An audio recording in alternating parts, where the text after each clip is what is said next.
Sí, hace falta un Halloween de nuevo, mi estimado Abner. Hay que buscar a nuestra querida amiga Milena. Bienvenida, bienvenida Cris, bienvenidos todos, todas.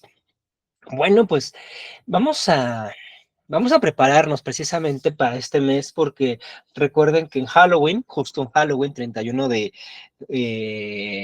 de octubre a las 10 de la noche, horario de la Ciudad de México, tenemos una cita para hablar de demonios, posesiones demoníacas, que va a ser el tema que vamos a estar abordando esa noche de Halloween, pero para eso pues necesitamos algunos elementos teóricos y teológicos para pues sentarle con su justa dimensión a este que me parece un tema de gran importancia, aunque pues parece que cada vez se relega más al plano de lo paranormal, realmente tiene aspectos pastorales importantes que debemos de tratar.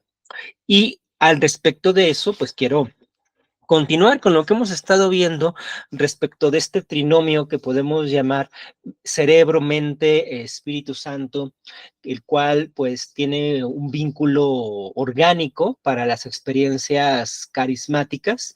Recuerden una de las tesis de este curso, y es que todas las experiencias carismáticas son naturales, por utilizar teológicamente esa palabra.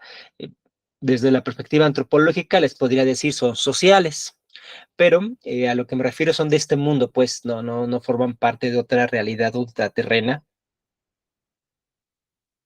ni trascendental. Sí son espirituales, las experiencias carismáticas sí son espirituales, pero no sobrenaturales.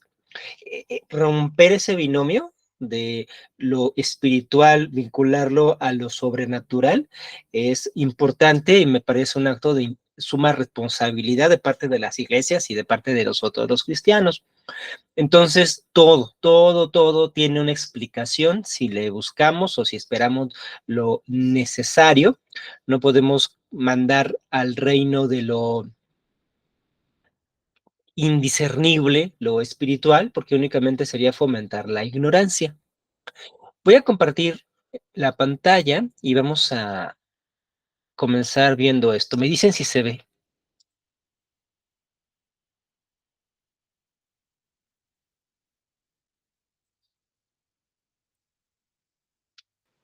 Sí, sí A se ver, ve.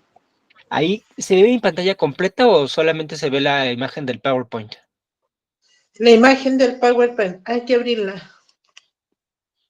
Entonces déjenme abrirla un poquito.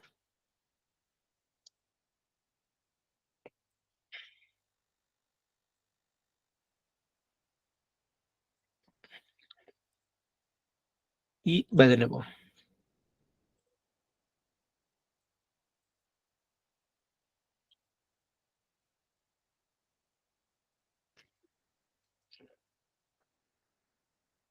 Muy bien, pues vamos a comenzar recordando que nuestro cerebro no son una serie de botones y que sí, es cierto, nuestro cerebro tiene dos hemisferios y cada uno de esos hemisferios está asociado con determinadas respuestas, con determinados eh, visibilizaciones de lo que ocurre en estas regiones, comenzando por el hemisferio izquierdo y el hemisferio derecho. El hemisferio izquierdo típicamente ha sido catalogado el hemisferio racional, es el que tiene que ver más con lo verbal, con lo abstracto, con lo temporal, lo lógico, está en la parte del hemisferio izquierdo. En tanto que el hemisferio derecho se le han asignado características sobre todo de aspectos no verbales, analógicos, todo lo que tiene que ver con la metáfora, con lo que no se puede predecir, con las imágenes, proyecciones del futuro que no tienen una concatenación lógica, se vinculan al hemisferio derecho. De acuerdo. Tenemos esto de una manera en la cual se suele representar las diferencias de acciones en relación al cerebro. Pero la cuestión de los hemisferios o de la lateralidad es solo uno de los modelos o de las formas en las cuales el cerebro procesa información. No crean que todo lo racional ocurre solamente en su lado izquierdo y que todo lo metafórico ocurre solamente en su lado derecho. El cerebro es tridimensional. Significa que tan importante es la relación de hemisferios laterales, izquierdo, derecho, como importantes son las relaciones frontales, caudales, y sumamente importantes las relaciones de la corteza con el tallo. Entonces, no se imaginen al cerebro solamente dividido en dos partes, sino que piénsenlo de forma tridimensional, con el eje Z incluso. Tenemos eje X, XY y XZ. Entonces, bajo ese modelo tridimensional, no creamos esas cosas que nos venden de ejercicios para estimular tu hemisferio izquierdo, ejercicios para estimular tu hemisferio derecho o el pensamiento lateral. No funciona así, no es tan simple la forma del cerebro. El cerebro es algo hiper complejo, no es algo segmentado ni es algo que funcione de una manera lineal y continua. El cerebro es realmente un órgano bastante complejo y diferenciado que establece aproximadamente, según algunas cuentas, 100 trillones de interconexiones. Hay más conexiones, no neuronas, interconexiones en el cerebro que estrellas posibles en el cielo. O sea, hay más conexiones cerebrales en una persona que las estrellas que se tienen registrados. Quizá en realidad a esto se refería Dios cuando le dijo a Abraham, haré tu descendencia más grande que las estrellas del cielo. Pues aquí ya cada uno de nosotros la tenemos en nuestro receptáculo craneal. Y justamente esa es la clave de nuestro cerebro. Sí importa la forma, importa el tamaño, pero lo que da su gran funcionamiento es las interconexiones y las posibilidades que hay entre cada uno de estos aspectos. Ahora, eh, algo que yo suelo comentar con colegas, también doy cursos de capacitación docente, y algo que suelo comentar con los profesores, porque traen también de repente un poco esta idea como que de las inteligencias múltiples o también esta parte de las lateralidades y demás. Y esta idea que me sorprende que todavía se siga creyendo de que supuestamente los seres humanos ocupamos solamente el 10% de nuestro cerebro. No sé si han escuchado esa expresión. Hay una película muy famosa con Scarlett Johansson, se llama Lucy, y que trata precisamente de eso, trata de una mujer que poco a poco va desbloqueando los porcentajes de su capacidad cerebral y bueno, hasta convertirse en energía pura. Bueno, eso no es cierto. Nuestro cerebro opera en cada momento al 100%.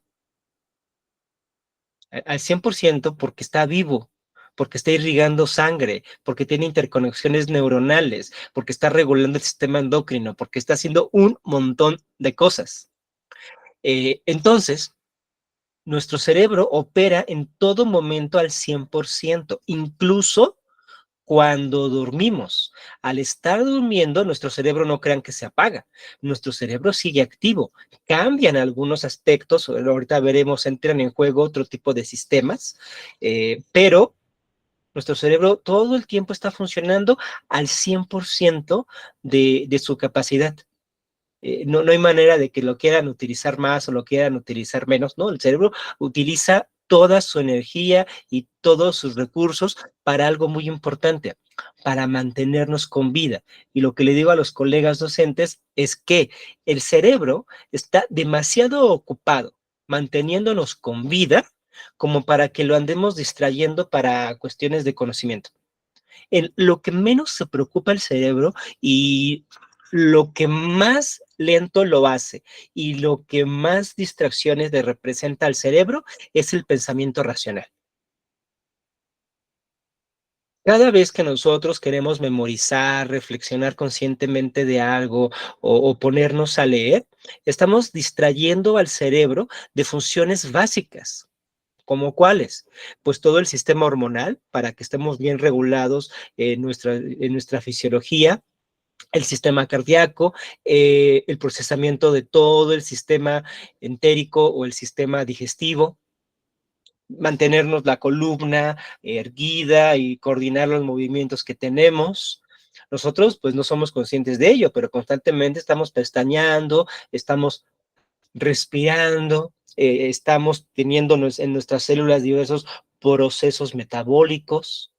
El cerebro está ocupadísimo en eso y está al 100%. Si el cerebro no estuviera al 100% atento de todas esas circunstancias, pues entonces es cuando se presentarían algunas fallas orgánicas o algunos problemas severos.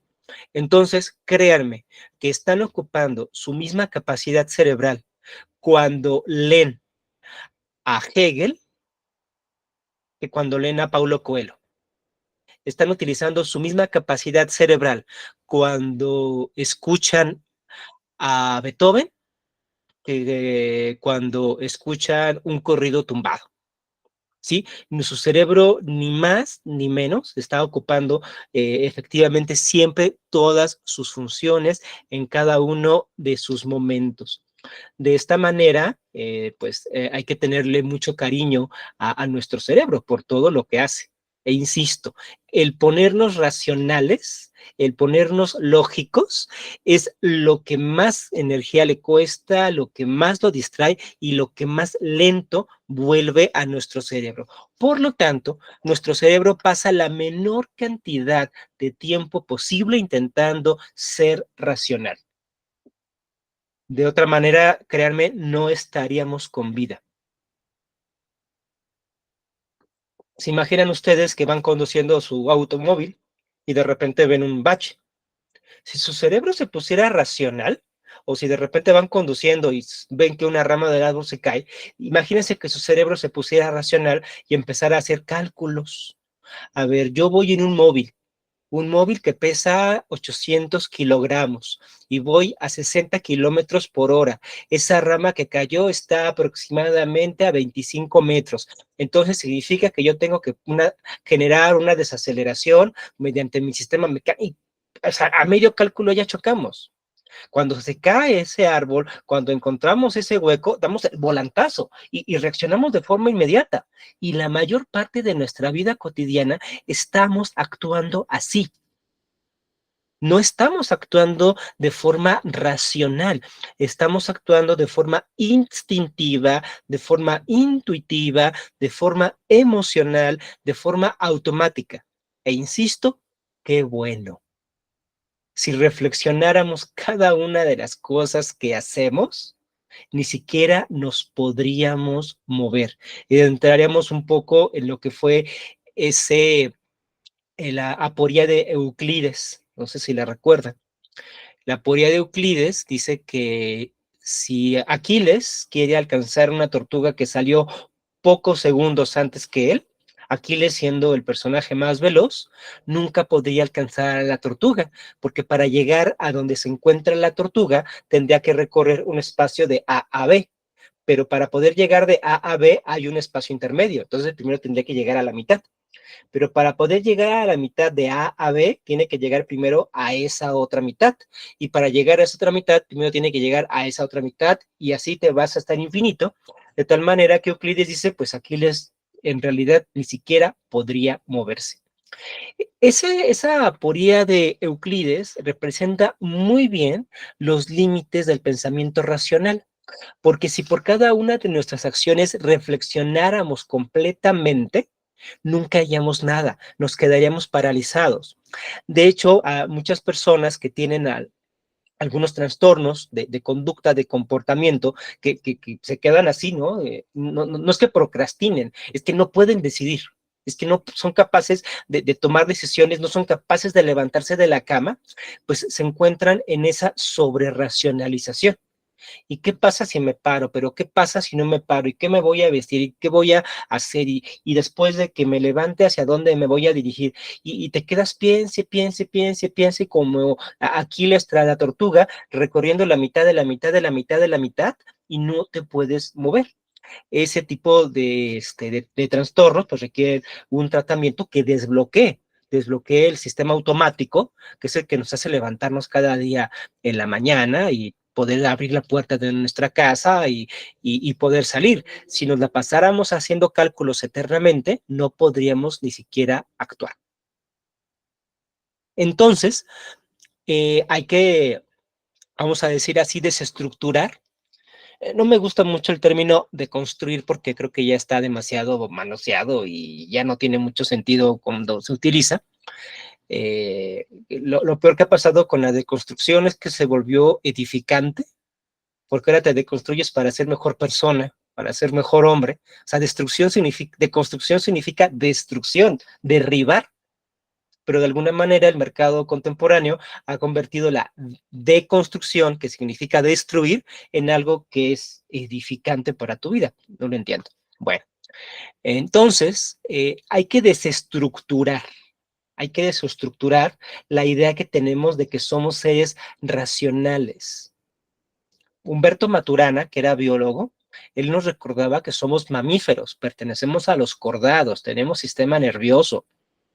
Entonces no somos animales con capacidad racional.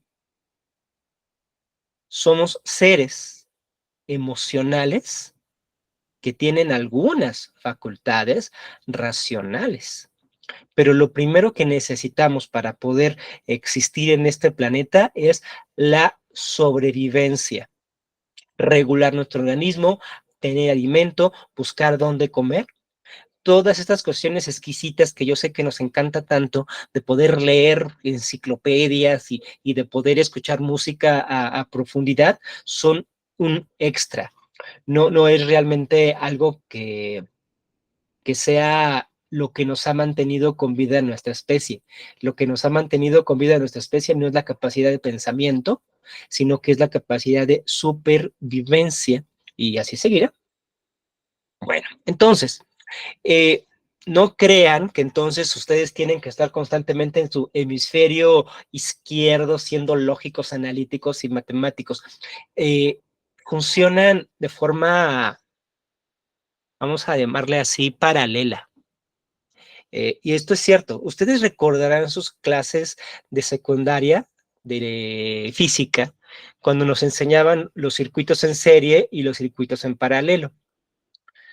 Cuando tienes un circuito en serie, como por ejemplo las luces de Navidad, tú cortas pues una parte del circuito y se apaga todo, porque como está en serie, tú cortas una partecita y ya no hay Navidad. Sin embargo, los circuitos en paralelo, que seguramente son los que predominan en sus casas, una parte del circuito se puede desconectar y sin embargo el resto del circuito puede seguir funcionando. Bien, el cerebro a nivel eléctrico tiene por una parte estas 100 trillones de interconexiones y son interconexiones que funcionan algunas en serie, pero la gran mayoría de las intersecciones del cerebro funcionan en paralelo. Por eso cuando te pegas un lado en la cabeza, puedes seguir pensando, puedes seguir recordando. Por eso, aunque te pegues en el hemisferio izquierdo, no se anulan tus capacidades racionales. Y esto es algo que se le llama la plasticidad del cerebro, que es una de las cosas más fantásticas que tiene.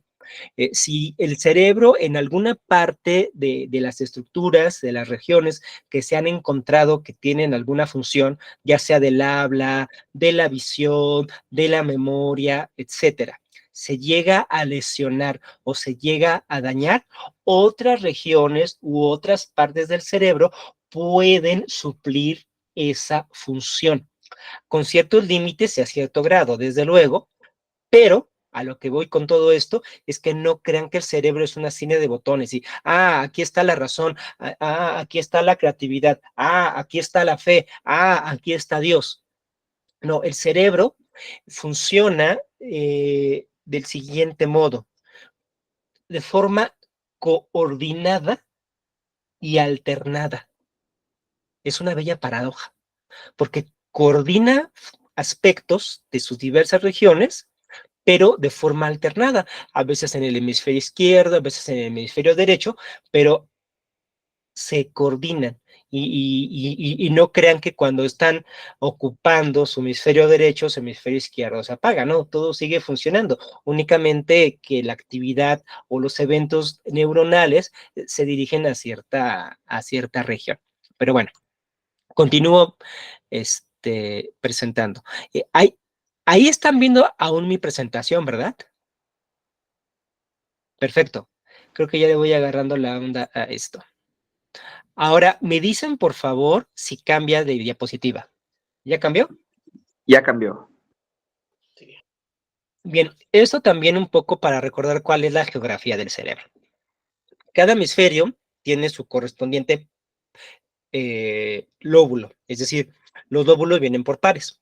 El lóbulo frontal, que es más encargado, sí, justo del procesamiento lógico, del procesamiento racional, pero que también tiene que ver con muchos aspectos de respuesta de la conducta. El parietal, que se llama parietal, porque está en las paredes del cráneo y tiene que ver mucho con las acciones motoras, aunque también tiene bastante que ver con la memoria. El lóbulo occipital, que es la parte de atrás, que pues es el encargado sobre todo de la visión. Aunque los ojos están al frente, bueno, también es otro experimento que teníamos en la secundaria, ¿no? De cuando nos poníamos una caja oscura con los espejos y cómo al entrar la luz, la imagen se reflejaba al revés. Bueno, nuestro cerebro en la relación frontal-occipital funciona un poquito así. La parte occipital es la que nos coordina y nos permite, pues, encuadrar la visión que tenemos al frente. Y para nuestro curso, el lóbulo más importante va a ser el lóbulo temporal.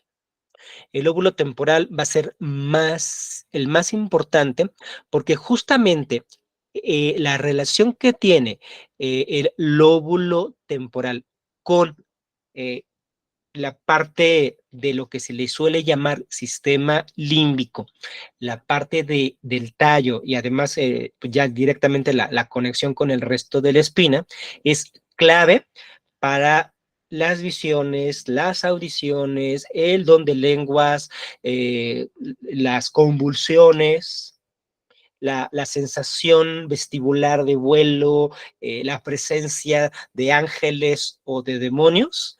En el lóbulo temporal ocurren muchos eventos vinculados a la experiencia carismática. Este es el sistema límbico, en donde tiene estos elementos, el giro cingulado que está como al centro, el septum que está como en el corazón, y además el sistema límbico, que suele considerarse el regulador emocional, también se encuentra coordinado con el bulbo olfativo. Ya habíamos hablado que hay una relación importante entre el Espíritu Santo y los aromas. Aquí sí da para un trabajo, yo diría, pues hasta de tesis, de echarse un clavado al Pentateuco. Es más, tan solo a la segunda parte del libro de Éxodo y al libro de Levítico, y poder rastrear aromas, porque los elementos con los cuales el tabernáculo está constituido son elementos muy aromáticos. Y sería genial ahí poder ver los aromas en el Pentateuco. Y bueno, se puede rastrear hasta toda la Biblia, pero pues recuerden las expresiones, ¿no? El aroma de olor grato que sube a Jehová, que es lo que logra apaciguar su ira. En hebreo, la expresión Dios, lento para la ira y grande en misericordia, se dice literalmente Dios es largo de narices, es la expresión que en hebreo dice que Dios es largo de narices. Se supone que una persona corta de narices, cuando se enoja, como si fuera una olla de presión, no tiene para dónde expulsar la ira, y como tiene la nariz corta, explota y se pone violento. Pero alguien que es largo de narices, cuando el humo de la ira se acumula, como tiene las narices largas, puede liberarlas poco a poco. Nuestro Dios es narizón, tiene una larga nariz. Bueno, eso en la parte positiva, en la parte negativa, esa representación sin duda ha sido clave para toda la discriminación racial, étnica hacia los judíos. Ustedes vean las caricaturas antisemitas cuando dibujan a una persona judía, siempre la dibujan así, con la nariz larga. Y por eso las brujas tienen también la nariz larga, porque recordemos que la representación que tenemos actualmente de las brujas procede de la caricaturización de los judíos. Es decir, tomaron el fenotipo judío, lo caricaturizaron y así fue como creó el imaginario occidental la imagen de las brujas. En la época medieval los cristianos creían que los judíos eran brujos porque cuando llegaba la peste a determinadas localidades resultaba que los guetos judíos eran los que menos se contagiaban. Claro, los judíos, como dice el libro de la ley, pues tienen constantemente que estar haciendo abluciones, mojándose, lavándose la cara, lavándose las manos, había baños completos, y en un momento, pues donde había virus y había bacterias, pues sin duda las comunidades que más se lavaban, que eran los judíos por un lado y los musulmanes por otra, pues resultaban menos propensos a ser contagiados, porque eran higiénicos, pero los nunca mejor dicho, cochinos cristianos, no se bañaban, se morían más y pues creían que aquellos, lo que les mantenía con vida era un pacto con el diablo. Bueno, lo que entendemos por aquelarre, que ahora que va a estar tan de moda este mes, cuando se habla de los aquelarres, no son otra cosa que la imaginación monstrificada de los cristianos respecto del Shabbat judío. Para los cristianos, lo que los judíos hacían en su Shabbat eran aquelarres de brujos. Y toda la imagen que tenemos de las brujas y de los aquelarres no tiene nada que ver con la cultura nórdica. Vino a partir del imaginario antisemita. Bueno, regresando al cerebro. El hipotálamo, la amígdala y el hipocampo son tres elementos también fundamentales para las experiencias carismáticas. El hipotálamo, que nos ayuda a regular la temperatura. En las experiencias carismáticas siempre hay variaciones corporales, hay variaciones de temperatura. La amígdala, que es una pequeña nuez que tenemos en medio del cerebro, que nos ayuda a reacciones muy instintivas, y el hipocampo, que entre otras cosas, nos ayuda también a toda la parte espacial. Por eso hay mareos, hay desmayos, hay sensaciones de vuelo. Ahora, solamente para tener más clara la geografía del cerebro. Tenemos un cerebro. Y ahora hagan de cuenta que el cerebro tiene dos testamentos, así como la Biblia tiene Antiguo Testamento y Nuevo Testamento. Bueno, imagínense que el cerebro tiene el testamento izquierdo y el testamento derecho. Pero así como la Biblia o así como el canon bíblico tiene subdivisiones, el sistema nervioso también tiene subdivisiones. La primera es entre el sistema nervioso central, que es justamente esto que estamos viendo. Aquí está el cerebro, la cabeza puede ser el sistema nervioso central, y también el sistema nervioso periférico. Bien, entonces ahí hay dos sistemas nerviosos, el central y el periférico. Bueno, dentro del sistema nervioso periférico al interior hay libros. Y tenemos dos o secciones, como lo quieran ver, y tenemos dos grandes secciones. El sistema nervioso autónomo, también llamado vegetativo, el sistema nervioso somático o espinal. E incluso tenemos uno tercero que se le suele llamar sistema nervioso entérico o intestinal. es decir, el estómago. Al estómago se le suele conocer como el segundo cerebro. Bueno, dentro del sistema nervioso autónomo o vegetativo se encuentran principalmente aquellas acciones de las cuales pues no somos conscientes, por eso es autónomo. ¿Por qué? Porque no somos conscientes de las cuestiones que realiza, como por ejemplo la dilatación de la pupila. Nadie dilata la pupila a gusto, eso depende de la cantidad de luz que esté recibiendo. La dilatación o la contracción de las pupilas pues no es algo que se encuentre a nuestro gusto y disposición. El ritmo cardíaco tampoco es algo que podamos controlar. Conocemos las historias de los yogis y de esos grandes maestros de meditación que logran detener su corazón por unos segundos. Quizás sea posible, pero no es tampoco como que todo el tiempo puedan estar regulando todos sus organismos. Solamente los personajes de anime son capaces de controlar su sistema autónomo. Seres humanos reales y mortales no tenemos esa capacidad de mover el hígado a nuestro gusto, de tener el corazón o hacer que el páncreas funcione distinto, pues no lo podemos hacer. El sistema nervioso somático o espinal, pues tiene ya que ver más precisamente con el resto del cuerpo, con los movimientos ya más conscientes y voluntarios, y la zona muscular. Y bueno, el sistema intestinal, pues que es todo lo que coordina la parte de la ingesta.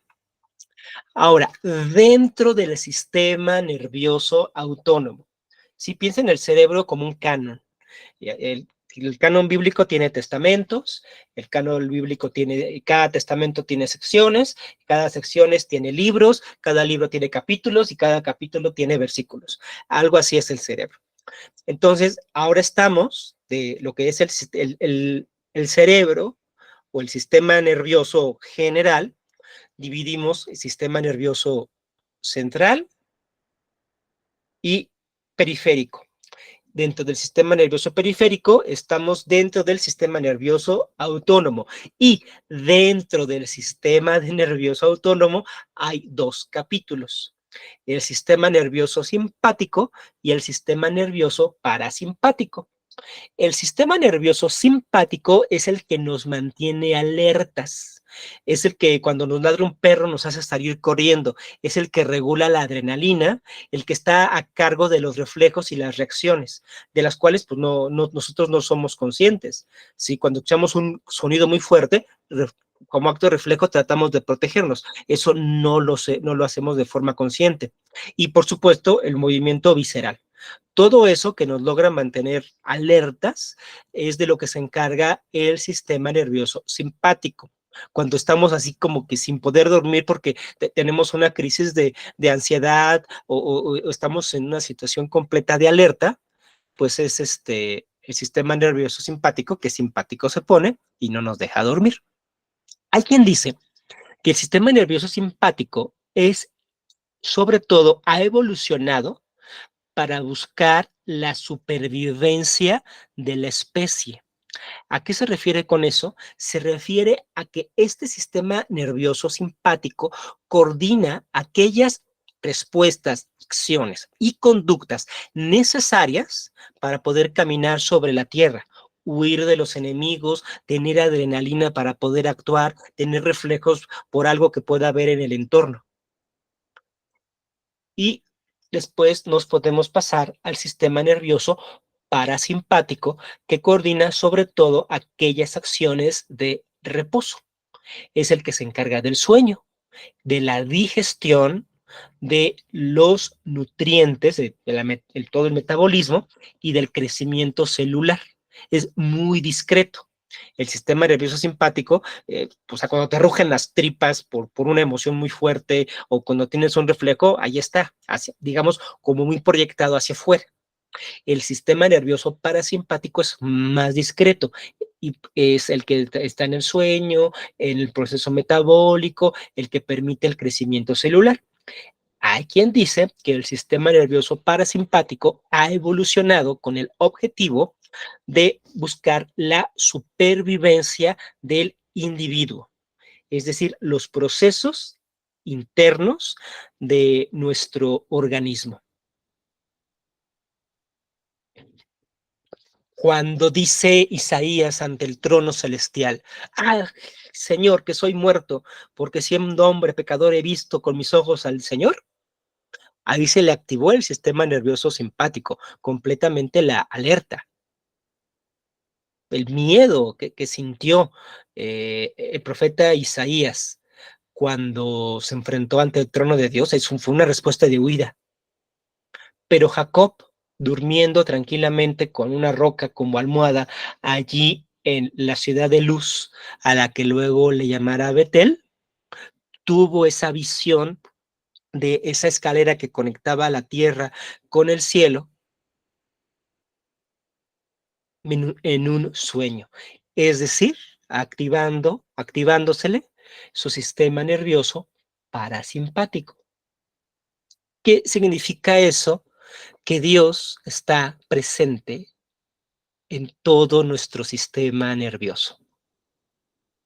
Dios se nos presenta tanto activando nuestro sistema nervioso simpático, manteniéndonos alerta y dándonos ese sentimiento de grandeza, de poder, de temor que infunde el Señor, como en nuestro sistema nervioso parasimpático mientras dormimos y cuidando nuestro organismo. Nuestro Señor es Señor de nuestro sistema nervioso. Y apuesto que nunca han escuchado un sermón así, pero creo que sería bastante apropiado. Y pasan cosas curiosas, porque Proverbios insiste una y otra vez. El principio de la sabiduría es el temor de Jehová.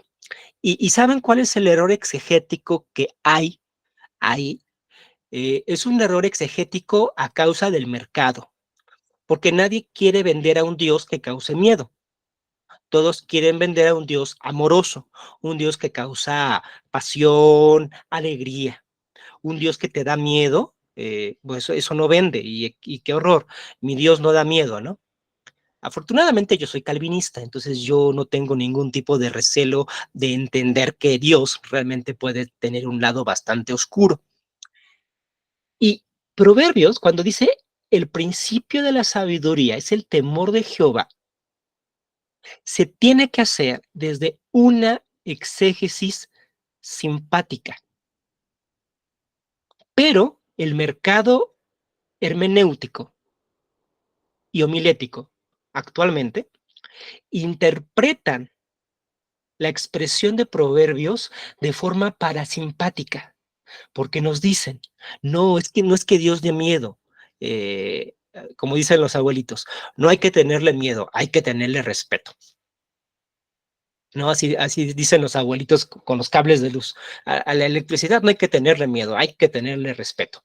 Bueno, así interpretamos proverbios de forma parasimpática, porque decimos que ese respeto del que habla Proverbios es como interno, del corazón, del respeto, casi que amor a Dios. Y para nada.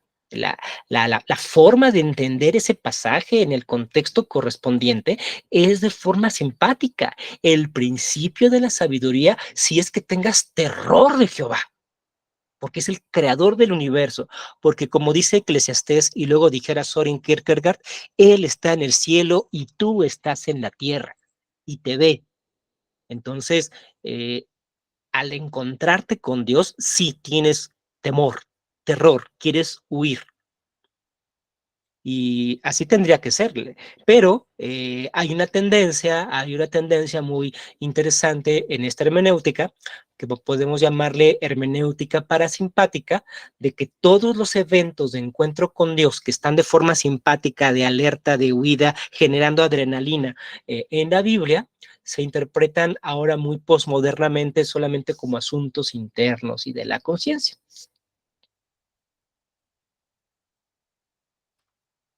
Ahora, el sistema somático espinal es el que conecta al sistema nervioso central con los músculos del cuerpo para poder controlarlos.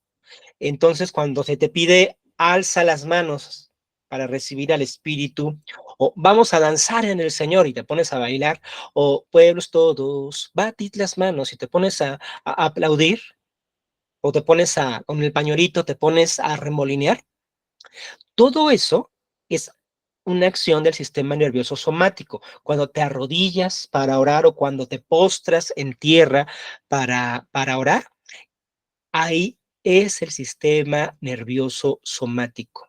Y es fundamental para una adecuada experiencia carismática, que sobre todo los grupos carismáticos y pentecostales son quienes trabajan más estos aspectos.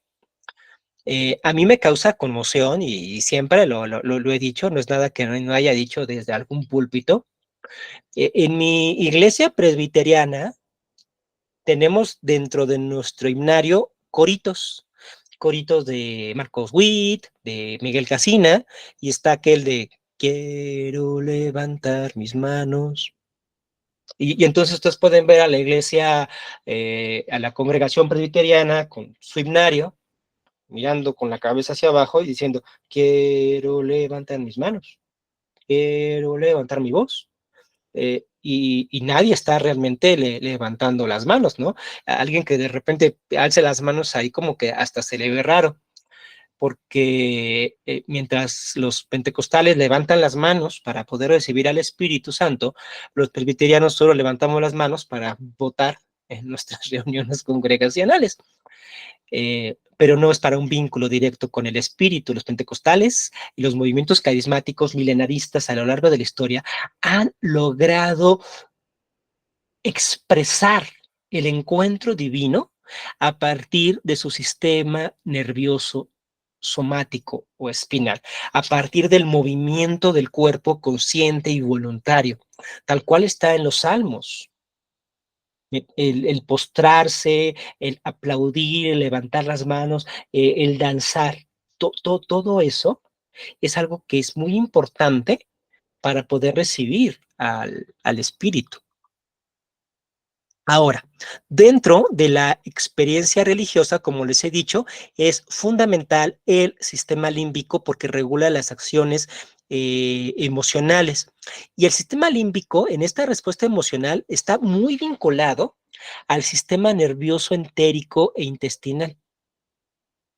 Por eso los mareos pues, también se producen a raíz de eso, pero podemos encontrar en la Biblia algunas referencias interesantes.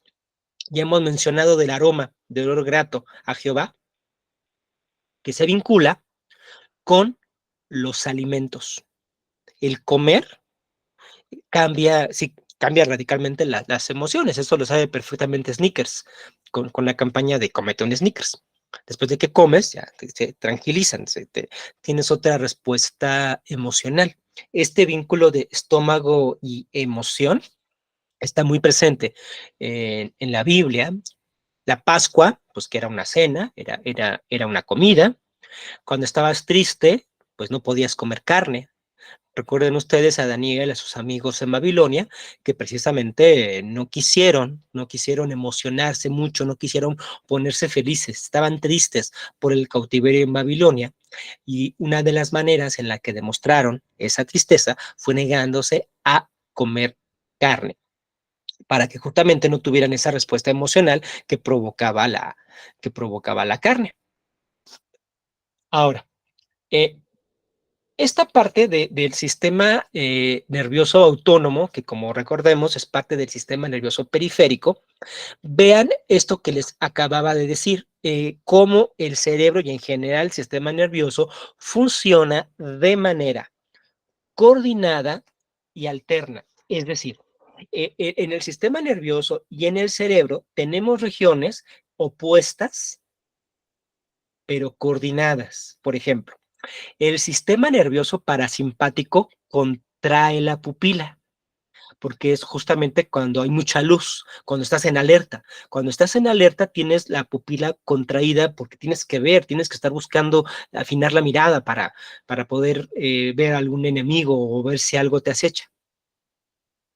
En tanto que el sistema simpático dilata la pupila, que ocurre precisamente pues ya más en la noche cuando te vas a dormir. Entonces vean, un sistema, un operador contrae la pupila y otro se encarga de dilatarla.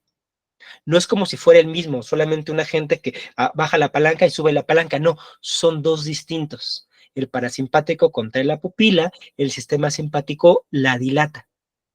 Funcionan en oposición, pero de manera coordinada. No son oposiciones ontológicas ni metafísicas.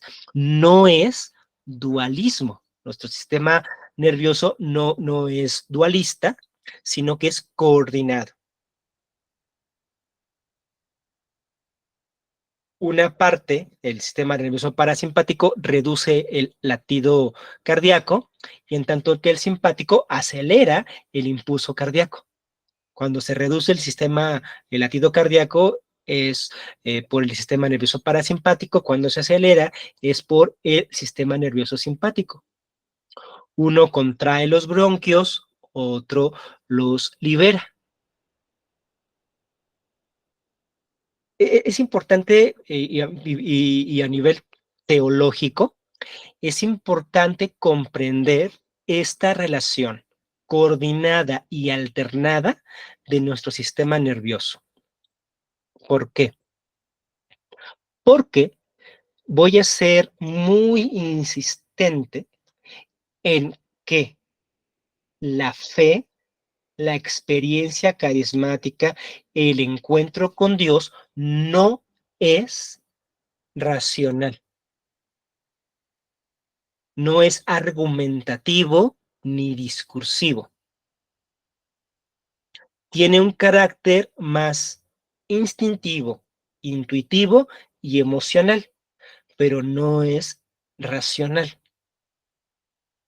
Pero esto no significa que entonces los creyentes sean unos descerebrados, que los creyentes sean estúpidos o que los creyentes sean irracionales, sino que así como en nuestro organismo, a veces el corazón disminuye su ritmo cardíaco, a veces se acelera, como nuestra pupila, a veces se dilata y a veces se contrae.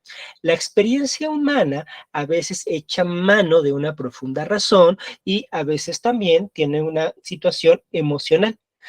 Pero si la pupila se contrayera sin posibilidad de dilatarse, habría problemas. Si el ritmo cardíaco se acelerara sin posibilidad de disminuir su ritmo, hay problemas. Es decir, se tiene que trabajar siempre en coordinación. De tal manera que cuando señalo ahí que la fe, la experiencia carismática no pasa por la razón, no significa que cuando un creyente está orando o recibiendo al Espíritu se queda sin pensamiento racional, simplemente que se está coordinando de otras maneras. Bueno, lo seguiremos viendo. Dice Samuel, en mi iglesia canta la de grande gozo y todos serios y tiesos. O ese himno, ¿no? Que dice, yo quiero trabajar para el Señor, y todos cantando, yo quiero trabajar para el Señor. Luego les digo, pues sonrían al menos, ¿no? Pues si con esa cara ni nos va a contratar.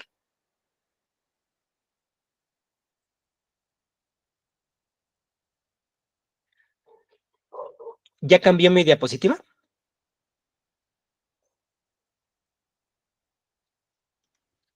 Sí. Gracias. Bien, tenemos esos tres elementos. Tenemos el tálamo, que es el que se encarga de las señales sensoriales para las acciones motrices vinculadas a la corteza cerebral. ¿Se acuerdan que les dije? Tan importante es la relación hemisferio izquierdo, hemisferio derecho, como la relación corteza-tálamo. Y es pues justamente lo que nos va a ayudar a entender o a posibilitar pues el movimiento. El hipotálamo regula temperatura, frecuencia cardíaca, presión arterial, las reacciones sexuales, la agresividad, la ingesta. Es decir, es el encargado de la respuesta emocional del sujeto. Y la hipófisis o la glándula pituitaria, que ahí podría ser todo un capítulo aparte tan solo para esta pequeña glándula, pero es muy importante porque es la encargada de la regulación hormonal de esos mensajeros químicos al torrente sanguíneo que ayudan a activar funciones y ayudan a detonar también determinadas respuestas emocionales. Y comprendamos algo, por favor, caballeros. Homo sapiens es hormonal. Luego se dicen cantidad de tonterías como que el hombre es racional y la mujer es hormonal. Bueno, eso es completamente desconocer lo más básico de lo básico de anatomía y de primaria elemental. Los seres humanos, todos somos hormonales y tenemos un buen cóctel de hormonas todo el día funcionando para poder vivir. Claro, como tenemos esta visión patriarcal, reducimos las hormonas pues únicamente a aquellas que son estadísticamente más presentes en las mujeres, el estrógeno, y estadísticamente más presentes en los hombres, como es la testosterona. Y se dice que la mujer es hormonal, sobre todo pensando en su periodo menstrual. Dice que se te alteró la hormona y son tus hormonas las que están hablando, etcétera, ¿no? Eh, las hormonas femeninas tienen un pico de activación una vez al mes. Los hombres, basta con que alguien nos mire feo, se nos cierre en la calle o nos ponga un comentario feo en Facebook, ahí inmediatamente empezamos a segregar un montón de testosterona. Estadísticamente, los hombres somos por mucho más hormonales que las mujeres si solamente estamos viendo esas dos hormonas.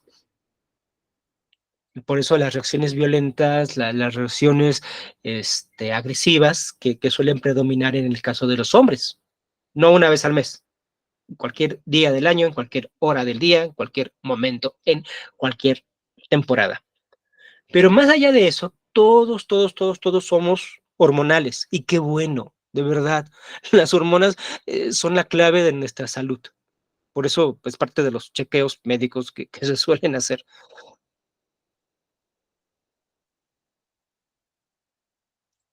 Bueno, esto es únicamente para profundizar un poquito en el hipotálamo, no me voy a detener demasiado.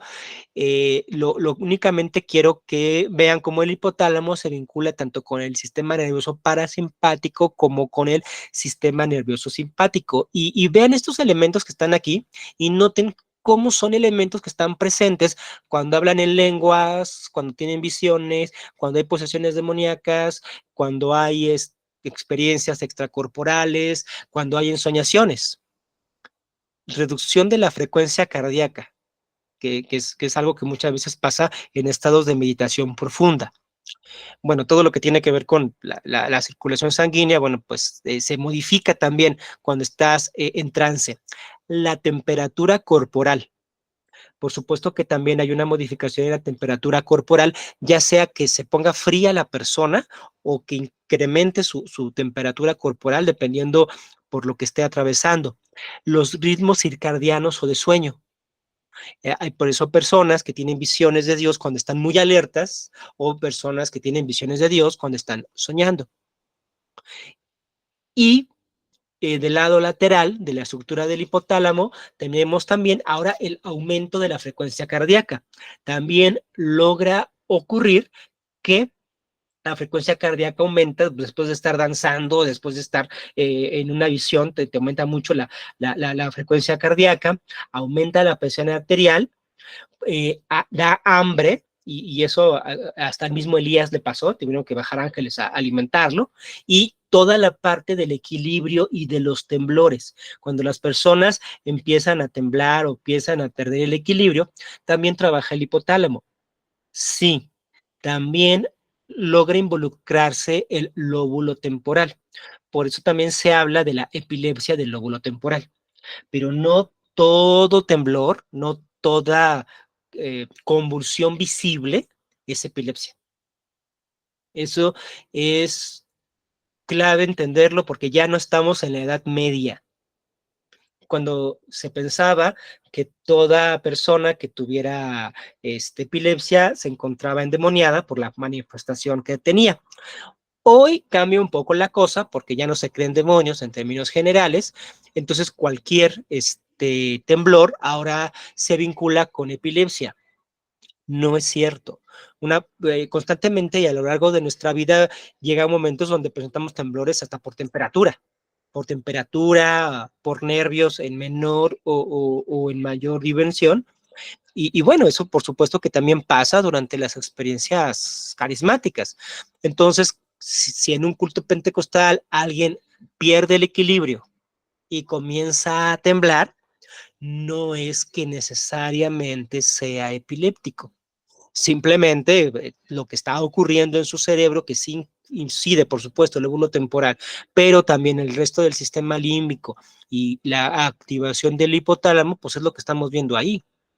No estamos viendo una patología, porque nada de esto, de estas manifestaciones, son patológicas en sí mismas. Para declarar las patologías, bueno, pues se requieren de estudios y se requiere de un criterio médico.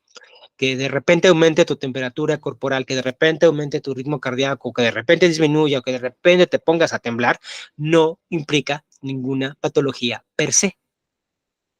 Que esto, por lo tanto, le pase a las personas en los rituales carismáticos no implica que tengan patologías ni mentales, ni corporales, ni fisiológicas. Simplemente son respuestas humanas completamente naturales ante determinados contextos o ante determinados estímulos.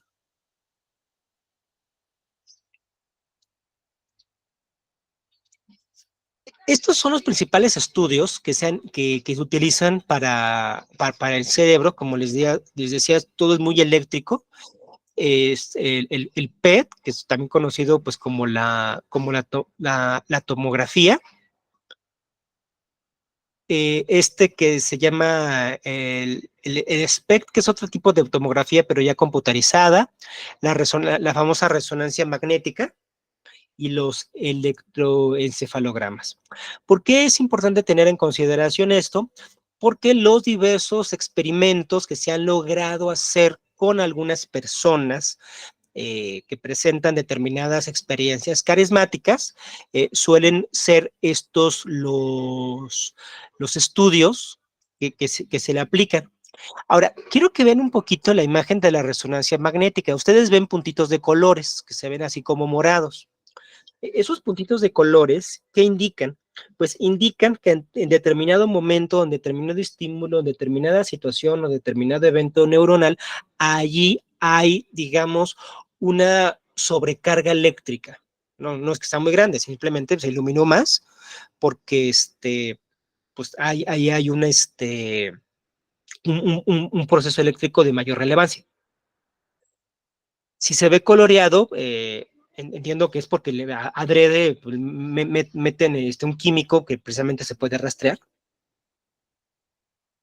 pero que una región del cerebro en una resonancia magnética se vea iluminada, no significa que el resto del cerebro esté apagado.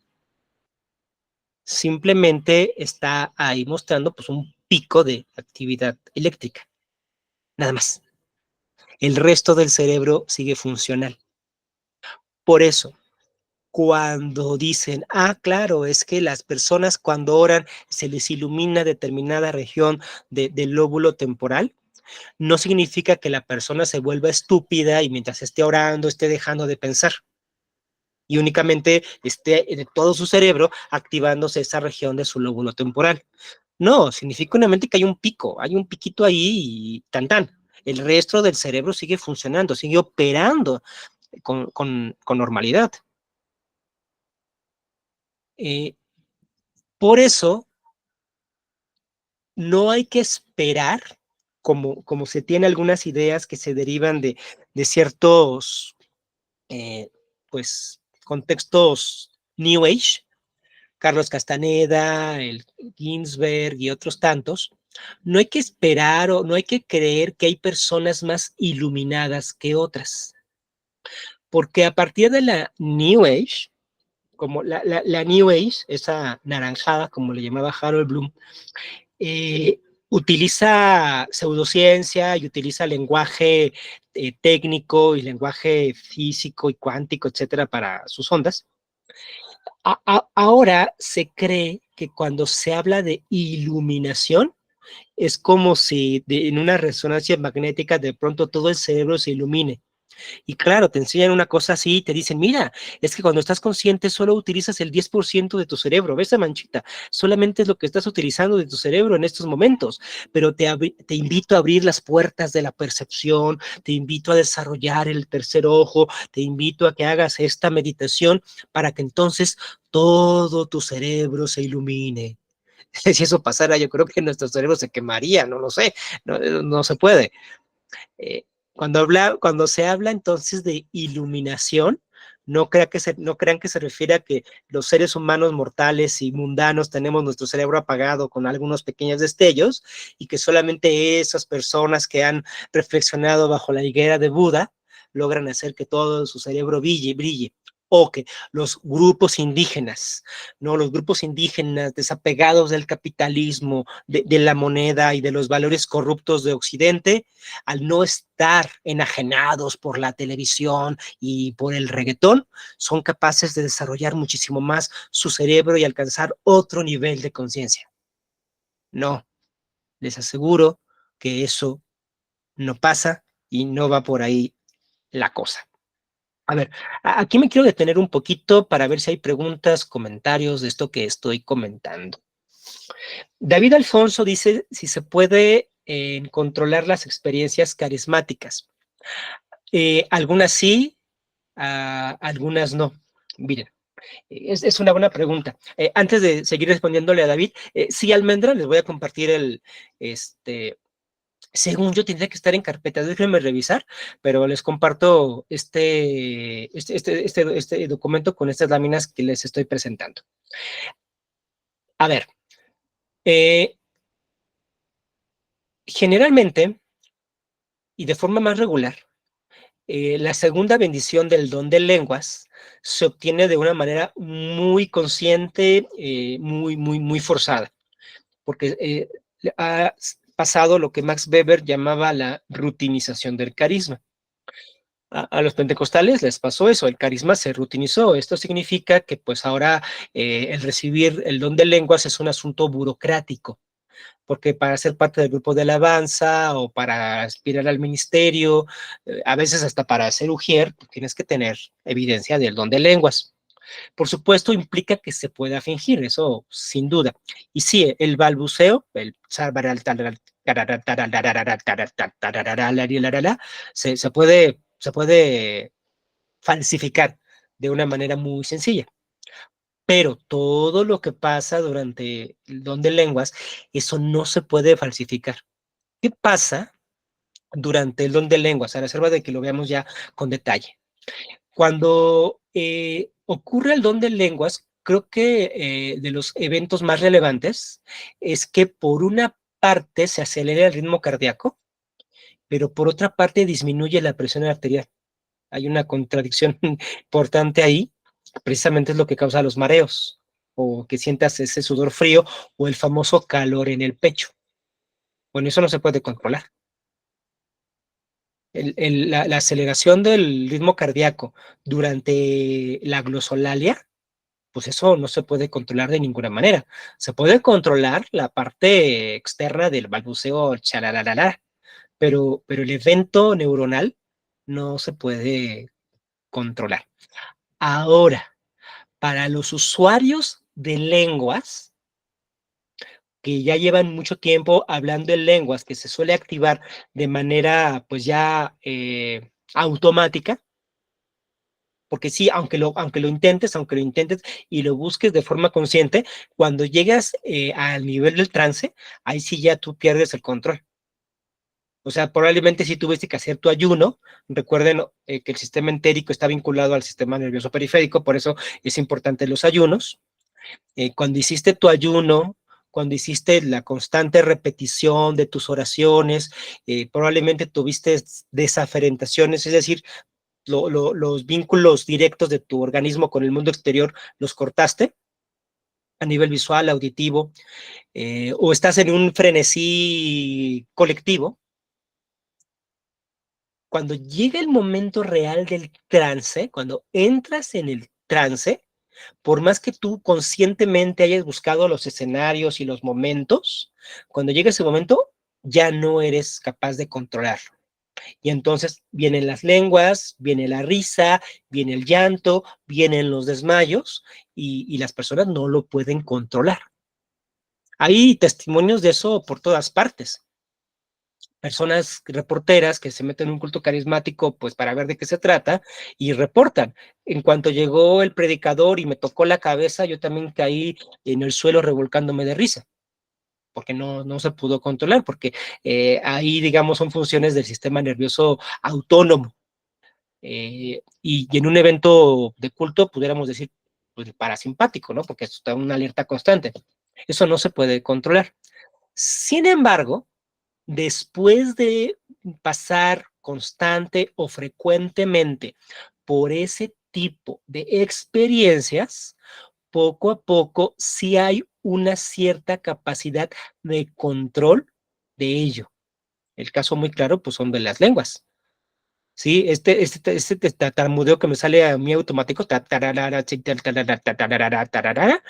eh, no crean que se hace así como tan fácil. En mi caso, y no he tenido tiempo, pero poco a poco hasta se van generando patrones. Es interesante de repente hasta grabar las lenguas y se hacen patrones fonéticos. Sí llega a haber ciertos patrones fonéticos.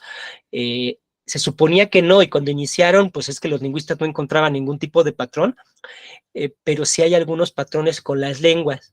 Como les he dicho, los principales fonemas que suenan en las lenguas son los líquidos, hay mucho leleo, y lo vibrante, hay muchas R's, L y R, o el sonido L, el sonido R, parecen ser los sonidos más recurrentes durante el hablar en lenguas a nivel consonante.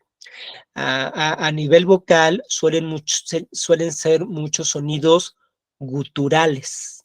Sí sale mucho de lo profundo Jehová te clamo, ¿no? De ahí sale también lo gutural. Incluso hasta cuando se habla en posesión demoníaca, los posesios demoníacos también hablan en lenguas, pero ya sea que hablen en lenguas o hablen otro, es una voz muy gutural. Está como hacia abajo. Casi no hay sonidos nasales. Ese tipo de sonidos no son tan comunes, al menos dentro de la ritualidad cristiana y pentecostal.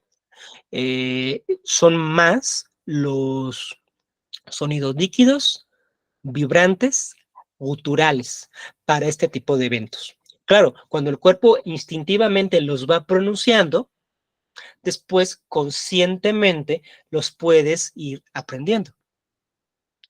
Yo hace mucho tiempo no tengo un trance de lenguas, de verdad, ya tiene muchos años. Lamento decir que creo que desde que me hice presbiteriano apagué el espíritu dentro de mí, pero me siguen saliendo las cosas, ¿sí? Luego, como que de repente así como que lo trato de recordar, lo trato de evocar, sentir corporalmente lo que sentía en ese momento y si me sale, y el calorcito en el pecho, el cosquillo en la garganta, sí me sigue saliendo, pero ya no tengo el estado de trance que tenía cuando era pentecostal, pero digamos que mi cuerpo adquirió lo que Antonio Damasio llama los marcadores somáticos que identifican ese evento o que identifican ese proceso. Y algo que también se ha encontrado es que si tú finges tristeza, se activan las regiones cerebrales reales de una persona cuando está efectivamente triste. Si tú finges o actúas la ira, realmente tu cerebro sí está diciendo vamos a ponernos enojados. Y si pudiéramos metafísicamente preguntarle a tu cerebro, oye, ¿qué está pasando? El cerebro diría, estoy enojado, aunque tú conscientemente sabes que estás actuando. Es decir, sí funciona un poquito de ida y de vuelta. Cuando tú estás triste, no lo controlas, pero pues activa el hipotálamo, se activa el lóbulo temporal, se activan de elementos de memoria y te pones triste. Y eso es la tristeza real. Si tú finges tristeza, vamos, ahora como en lugar de que sea de adentro hacia afuera, que sea de afuera hacia adentro, tú finges tristeza, tu cerebro va a resentir el proceso en las mismas áreas. Me parece que no con la misma intensidad, pero sí se activan las mismas regiones. Lo mismo pasa con las experiencias carismáticas. Cuando ocurre la experiencia carismática, sobre todo por primera vez, sí es algo autónomo, es algo que el creyente no controla.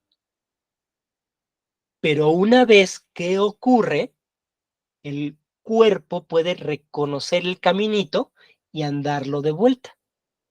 Entonces puedes hasta empezar a temblar así de forma espontánea y te vas, ¿no? Y te vas solito, ya no eres consciente del temblor, pero tu cuerpo ya sabe que el temblor va así y tartamudeo. Incluso se reporta que gente que puede llegar hasta empezar a sudar, fingiendo. Pero bueno, acá también Samuel pudiera decirnos algo al respecto. Eso pasa mucho en el teatro. En el teatro o en la actuación, cuando pues estás en un personaje, ahora sí que de manera profunda, pues sí, hasta lloras y sudas y pues te pasa en el cuerpo lo que se supone que te está pasando a tu personaje, porque tenemos esa configuración. Entonces, ya podrás ver, estimado David, lo importante de tu pregunta. ¿Se pueden controlar las experiencias carismáticas? De forma reducida diría, pues, cuando se detonan inicialmente, no. Pero cuando eres usuario constante de ellas, pues sí. Incluso pasa con los posesos demoníacos. Los que tienen la posesión demoníaca, pues sí, se afligen y es alguien que les invade, pero posteriormente, y se ha encontrado casos, que a conveniencia pueden, por decirlo así, invocar al demonio. Escuchamos a Samuel, tienes levantada la mano. Sí, es que, a ver si me escucho bien. Muy bien. Eh, eh, en referencia a todo lo que estás diciendo, se parece mucho a esto de la experiencia carismática a las experiencias actorales cuando salen de control en algunos casos, porque sucede que cuando uno se mete en un personaje, pues uno trata de no dejarse llevar por las emociones, porque puede efectivamente arrastrarlo a uno, y se queda uno como pegado, ¿no? Y a veces para sacar al actor de eso, pues hay que estar usando algunas técnicas para volverlo a la realidad.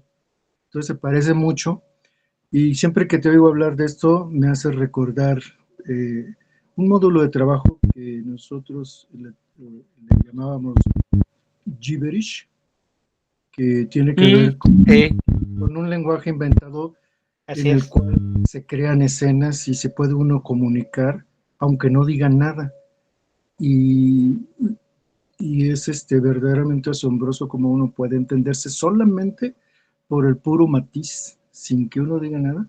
El puro matiz es increíble cómo lo percibe uno. Entonces, me hiciste recordar eso, porque efectivamente la otra parte es como poder hacer, por ejemplo, en teatro sí es mucho más complicado poder hacer la representación de la muerte de una persona. Entonces, la muerte, recrear la muerte de alguien que sufre un personaje y hacerlo durante 100, 200 representaciones es verdaderamente desgastante si uno no maneja bien una técnica para que no quedarse clavado con eso, ¿no? Sí. Bueno, es algo que quería comentar. Gracias, Samuel, porque además nos vinculas con la tesis la tesis estética. o teológica de este curso, que es que las experiencias carismáticas son una estética. El Espíritu Santo, si lo pudiéramos asignar a un módulo filosófico, el Espíritu Santo está en la estética. Quizá las relaciones del hijo con el padre estén en la cuestión lógica y ahí se tengan que debatir, pero el Espíritu Santo se tiene que acercar uno a partir de la estética, y vamos a ver incluso justo el gibberish y el dada y vínculos que tienen con la misma glosolalia. Daniel. Hola, tengo un par de preguntas. Cuando dices que el Espíritu Santo está en la estética, ¿te refieres a que, bueno, eso lo hemos platicado mucho, ¿no? Que va mucho vinculado al arte, Sí. Que quizás son procesos que se genera el individuo de forma independiente? Me refiero, estaba la referencia de los actores de teatro, ¿no? Y bueno, los actores pues tienen ese personaje, les asignan ese personaje y claro que se transforman en él, ¿no? Todo, la psicología, la emoción. Funciona un poco así el tema de las experiencias carismáticas. Lo pregunto desde tu experiencia, ¿no? Que las has vivido. ¿Es tú mismo las detonas? Me refiero, tú mismo ya cuando tienes el control, ejecutas los procesos adecuados para llegar a eso. Un poco como la hipnosis, que toda hipnosis es autohipnosis, según los Claro. expertos, es tú te avientas para allá y tú te creas las condiciones y las características y los efectos que vienen con eso.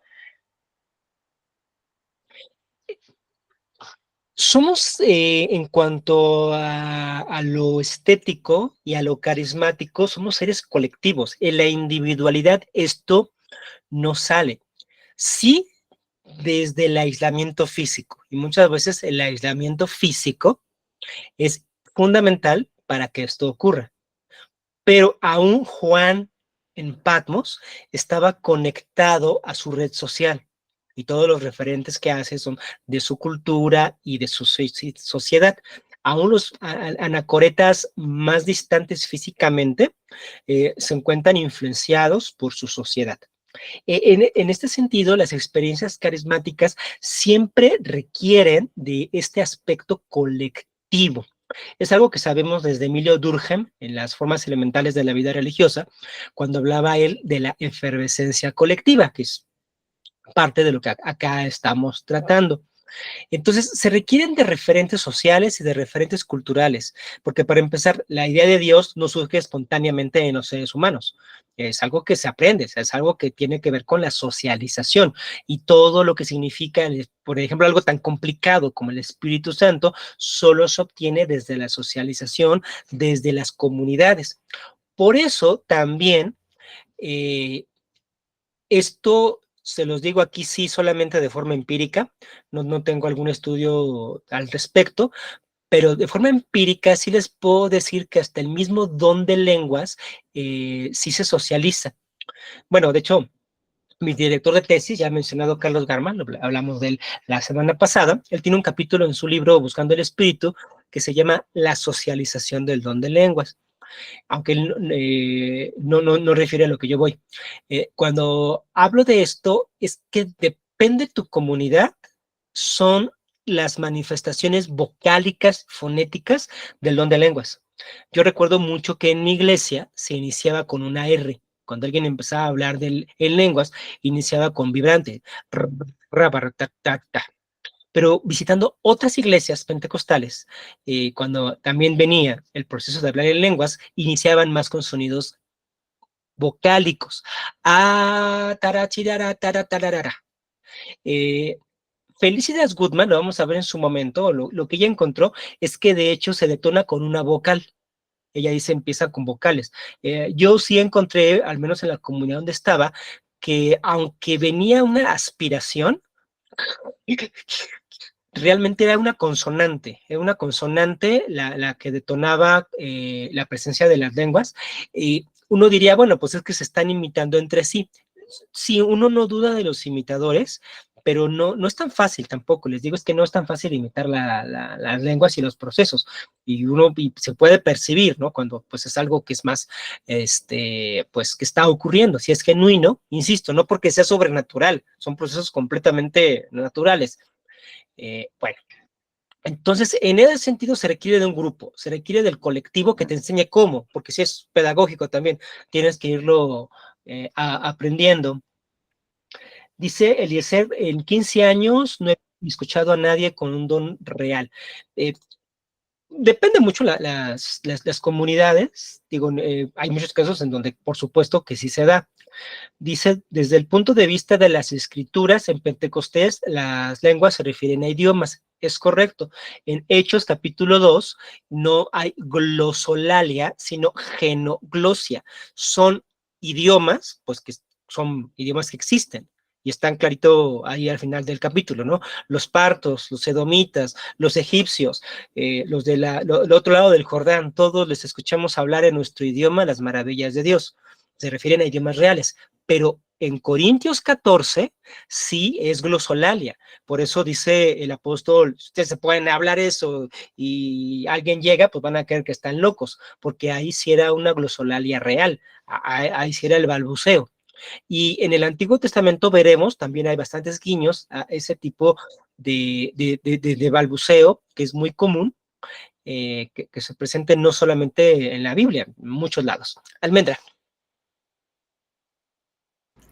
Hola, bueno, Hola. muy interesante. ¿Se escucha? Muy bien. Ah, genial. Bueno, yo tenía una pregunta si hay algún factor en este funcionamiento del cerebro donde se activan estas experiencias en relación a las infancias o a los niños o a las niñas.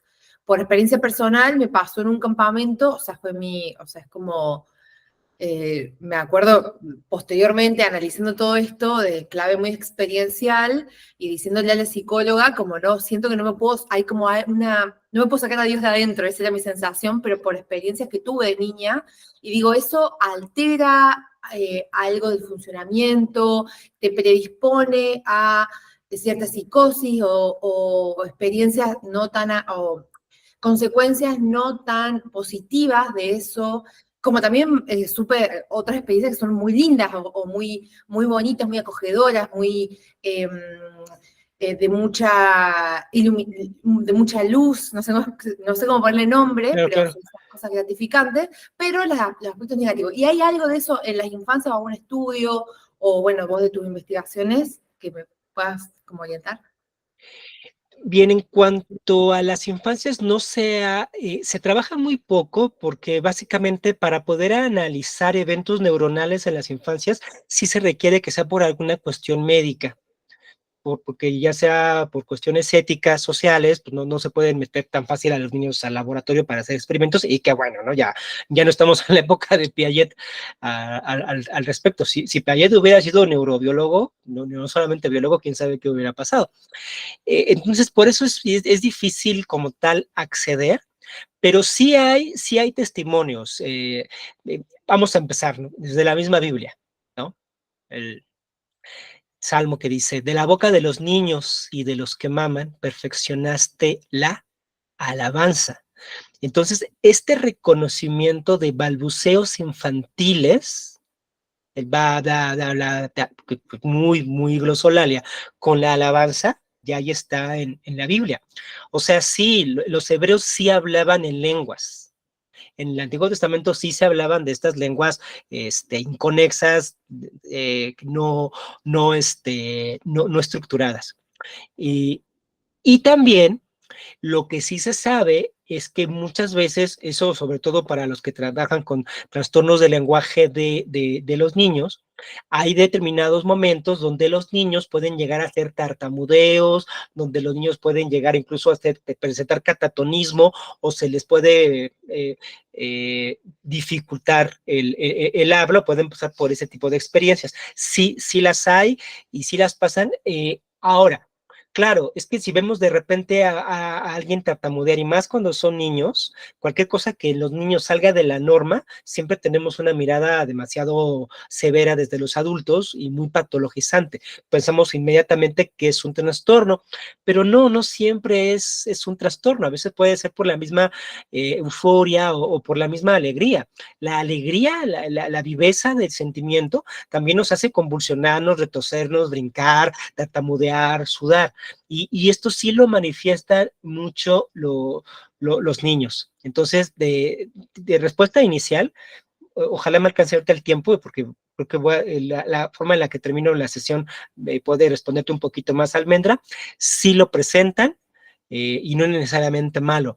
La primera vez que alguien oró en lenguas, por mí, que puso sus manos y comenzó a orar en lenguas por mí, fue en una iglesia pentecostal y yo tendría como 5 o 6 años.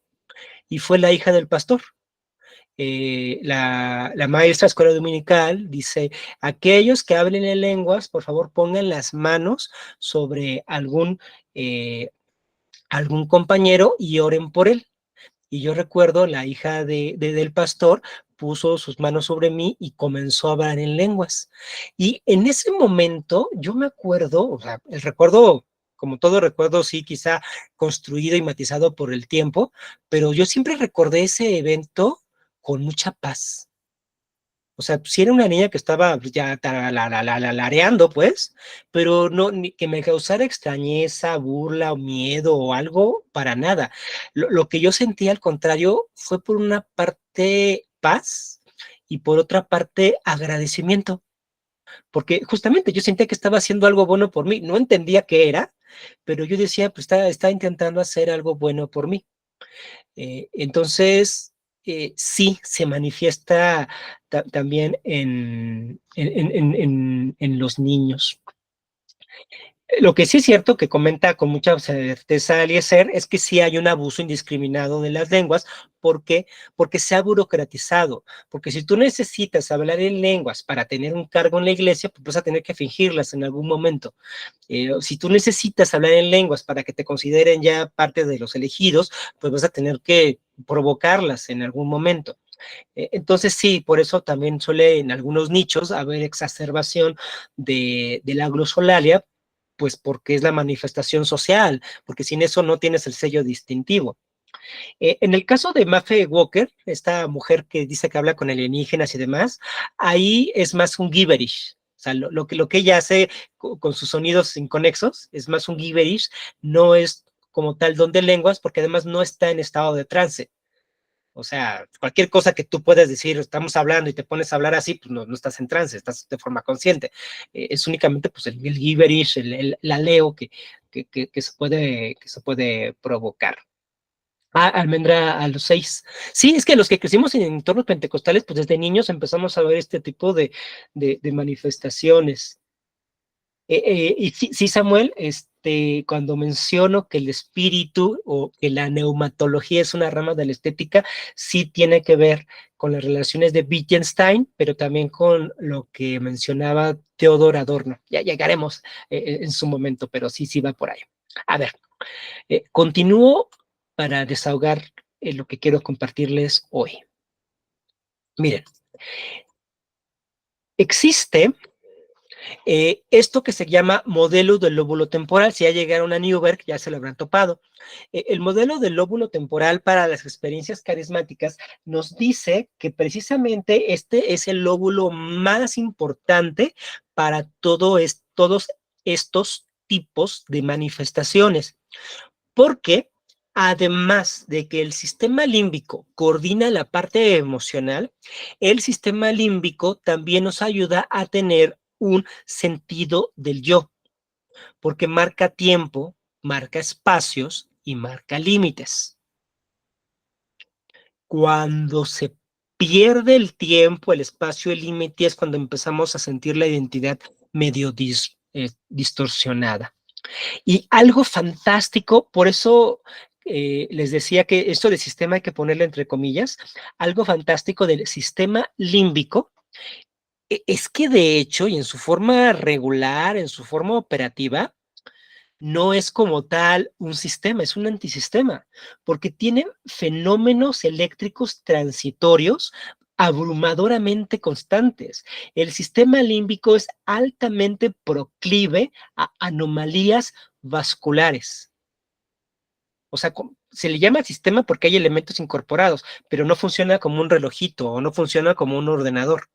El sistema, comillas, límbico, en realidad constantemente está presentando anomalías vasculares y fenómenos eléctricos transitorios, ¿sí? Pues, por eso de repente uno está tranquilo y de la nada, ¡ay! ¿No? Y dicen, ay, pasó un fantasma, ¿no? Se te erizan los cabellos de la espalda.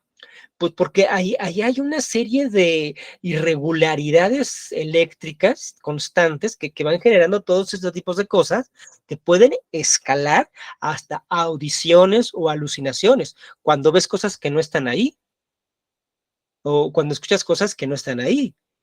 A todos nos ha pasado, estamos en la casa y escuchamos un ruido, alguien nos llama, ¿no? El problema es cuando tu sistema límbico se pone demasiado anómalo vascularmente con esos efectos eléctricos transitorios y pues te hace jugar malas pasadas, ¿no? Porque pues tú estás de la nada y escuchas tu nombre, Raúl, Raúl. Inmediatamente en rodillas dices, heme aquí, señor, tu siervo oye. Eh, y ha pasado, y eso pasa constantemente. Ahora sí que suena a chiste, pero es anécdota.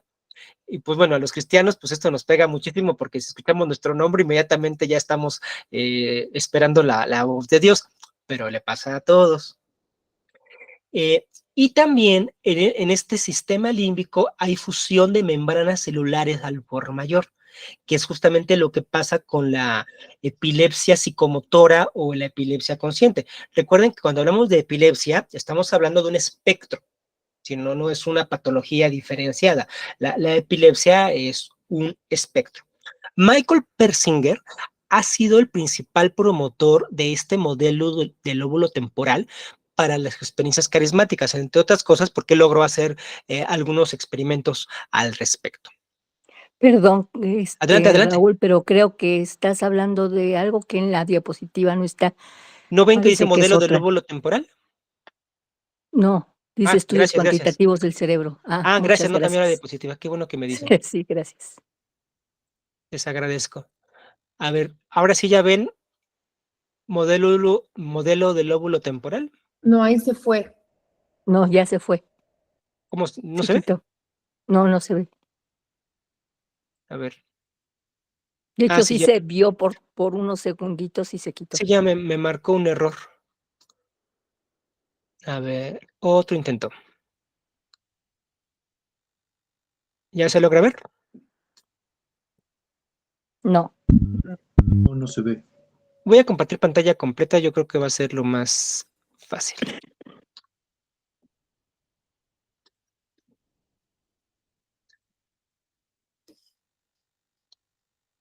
No, de hecho, ya no me deja compartir, se me puso negrito. Bueno, pues les sigo contando. Les sigo contando mientras tanto.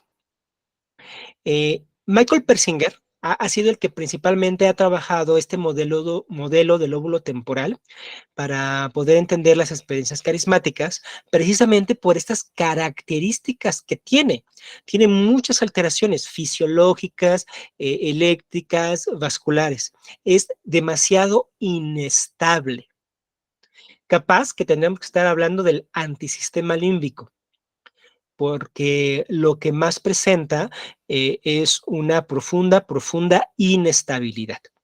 En ese sentido, es la razón por la cual ahí, en el lóbulo temporal, atraviesan la mayoría de las experiencias carismáticas, por toda la valencia diferencial que se encuentra ahí, por todas las variantes que se han presentado.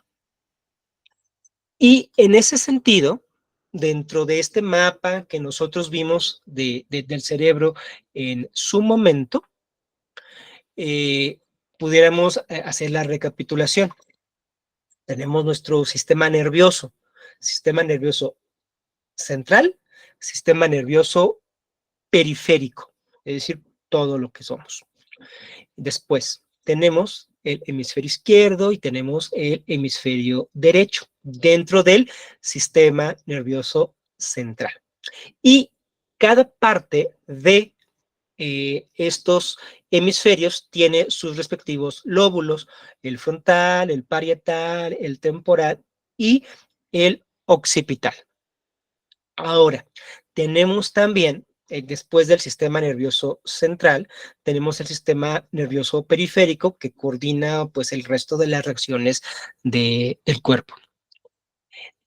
Para hablar de las experiencias carismáticas, pudiéramos establecer el siguiente algoritmo, y es, no por ser excluyente, pero sí, digamos, porque tiene la mayor incidencia, es hemisferio derecho, lóbulo temporal o el lóbulo temporal del hemisferio derecho.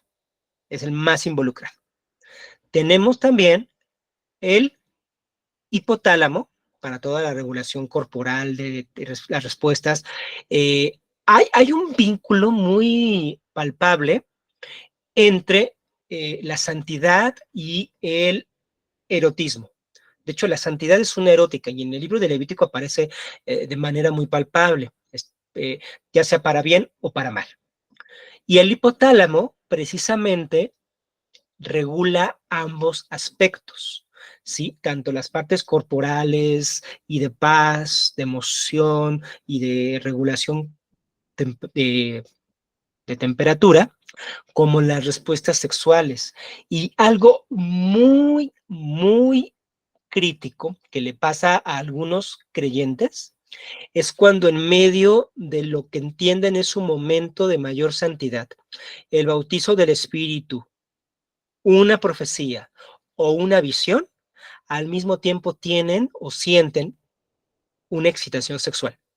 Y eso les causa mucho conflicto de repente, porque se vincula todo lo que tiene que ver con el erotismo y con la excitación sexual con el pecado. Y cuando tú estás en presencia del Espíritu Santo, se supone que es tu momento de mayor santidad. Entonces, es ahí cuando dicen, es que el enemigo me atacó. Es que yo estaba en la presencia del Señor y llegó el enemigo. Cuando eso pasa y cuando estás sintiendo un malestar en medio de la experiencia, la respuesta, digamos, del imaginario, la respuesta imaginativa puede ser muy variante, porque puede ser que tú estés visualizando del trono, estás visualizando las nubes, estás visualizando el halo celestial, pero llega ese otro sentimiento, el sentimiento sexual, erótico en medio del trono, y sientes cómo te empieza a invadir el enemigo te quiere sacar de ahí o te está lanzando las saetas de fuego para distraerte de la contemplación de Dios. Y de esos testimonios tenemos en abundancia en los padres de la iglesia y en muchos místicos, que justamente decían que cuando estaban ante el trono del santo, llegó el enemigo a atacarles, llegó el enemigo a asediarles. Y ahí es muy probable, por el contexto y porque muchas veces de manera directa así lo refieren, es porque en medio del trance extático divino tuvieron también una respuesta sexual, que es lo que ellos buscaban evitar a toda costa. Entonces imagínense ustedes el nivel de contradicción presente. Sin embargo, no siempre ha sido así. Hay diversos grupos religiosos o diversas variantes del cristianismo que han asumido la respuesta sexual de lo que hoy lo digo con el conocimiento de hoy, no lo sabían en su momento, pero que han asumido la respuesta sexual del hipotálamo en medio del trance religioso de forma positiva. Entre ellos hay que destacar, por ejemplo, a los cátaros. Los cátaros, que es un grupo cristiano herético, en su momento muy reprimido, y los cátaros lograron hacer una amalgama virtuosa entre espiritualidad y erotismo, y es parte de lo que causó su persecución y parte de lo que les provocó ser considerados herejes. El ritual de bautismo de los cátaros, era muy intenso y que reporta, entre otros, Denis de Rougemont en una obra que se llama Amor y Occidente, consistía en que el catecúmeno recibía desnudo las aguas bautismales. El ser bautizado desnudo es algo que ha sido también muy común a lo largo de la historia. De hecho, hay un capítulo, no sé si llegaron a ver en su momento la serie Sex and the City. Hay un capítulo en donde una de las chicas, no me acuerdo cuál, la de cabello oscuro, se convierte al judaísmo. Y parte de eso implicaba un ritual del bautismo y lo hace desnuda. Y en la antigüedad, pues así es como se realizaban los bautismos. Poco a poco después ya empezó a haber más recato. En el caso de los cátaros era un bautismo desnudo, era con aguas bautismales, y lo primero que pasaba después de tu bautismo era la llenura del Espíritu Santo, porque para ellos era junto, no era primero te bautizas con agua y luego por fuego, no, el momento en el que se te bautizaba, tenías el paquete completo, el bautismo en agua y el bautizo del Espíritu Santo, del fuego del Espíritu Santo. Y la forma en la que realizaban el bautismo del Espíritu Santo era mediante un ritual conocido como consolament. Y el consolament era una doncella que besaba al catecúmeno después de su bautizo. Las crónicas varían, no se sabe qué tan ciertas o no, pero pues a veces se señalaba que podía terminar incluso hasta en una orgía. Pero independientemente de eso, si nos quedamos tan solo con la forma canónica del ritual sellado con un beso, ese beso de la doncella representaba para los cátaros el bautizo del Espíritu Santo. Y en gran parte de la mística alemana y de la mística española, las referencias del bautizo y del Espíritu Santo son altamente eróticas, incluso pues plenamente sexuales, porque se vincula, porque el fervor, la expresión somática, el gozo, la euforia son semejantes. Entre el bautizo del Espíritu Santo y un orgasmo, pues hay un hipotálamo de por medio. Y está regulado, pues ahora sí, digamos, por la misma zona, por el mismo evento neuronal, si lo queremos poner de ese modo. Por eso, y gracias al evento neuronal compartido, es que tenemos esa riqueza teológica y literaria de la mística. Y pudiéramos pensar, ya para terminar, que todas estas teologías deserotizadas, descorporalizadas, todas estas teologías de la represión sexual que consideran a la santidad un asunto aséptico, incorpóreo, que debe únicamente basarse en la intelección, son teologías de un hipotálamo dañado, que no están asumiendo plenamente lo que la experiencia carismática les está dando. ¿Sí? Desde nuestro mismo organismo estamos diciendo el cuerpo entero se entrega al Señor. Mi embrión vieron tus ojos, dice el Salmo, todo lo que soy te lo entrego. Esta totalidad integral, corporal, experiencial, neuronal del creyente ante Dios es justo lo que hace falta el día de hoy. Porque algunos recluyen a Dios únicamente en sus capacidades racionales. Quisieran encaustar a Dios en el lóbulo frontal de su hemisferio izquierdo y que de ahí Dios no se escape. Pero Dios está en todo nuestro cerebro. Dios está en todo nuestro sistema nervioso, tanto en el autónomo como en el somático. Dios está tanto en el hemisferio izquierdo como en el hemisferio derecho. Dios está tanto en el lóbulo temporal como en el lóbulo frontal. Dios está en nuestro sueño y en nuestra vigilia. Dios está en todo. Eso a mí me parece que es la visión bíblica de Dios, la visión integral, holística, monista de Dios, lejos de los dualismos que nos hacemos frente hoy, incluso hasta dentro de los mismos pentecostales. Entonces yo espero que este curso nos ayude también a tener una visión completamente integral de Dios. Todo lo que soy, Señor, te lo entrego, como nunca antes se ha dicho. O sea, realmente todo, todo, todo. O sea, desde mi cuerpo hasta mi amígdala, Señor, todo te pertenece a ti y todo es bello y todo es bueno en gran manera. Y las respuestas corporales que establecemos, claro que son respuestas que podemos dar también dentro de una experiencia sagrada. ¿O acaso no lo saben? ¿No lo sabemos? ¿Que nuestro cuerpo es templo del Espíritu Santo? Muy bien, pues bueno, les voy a compartir estas láminas que pude y no pude presentar el día de hoy y les voy a dejar ya un texto específico donde vamos a empezar a hablar ahora sí ya un poquito con más detalle del don de lenguas y por qué estoy haciendo este vínculo de la estética con el don de lenguas.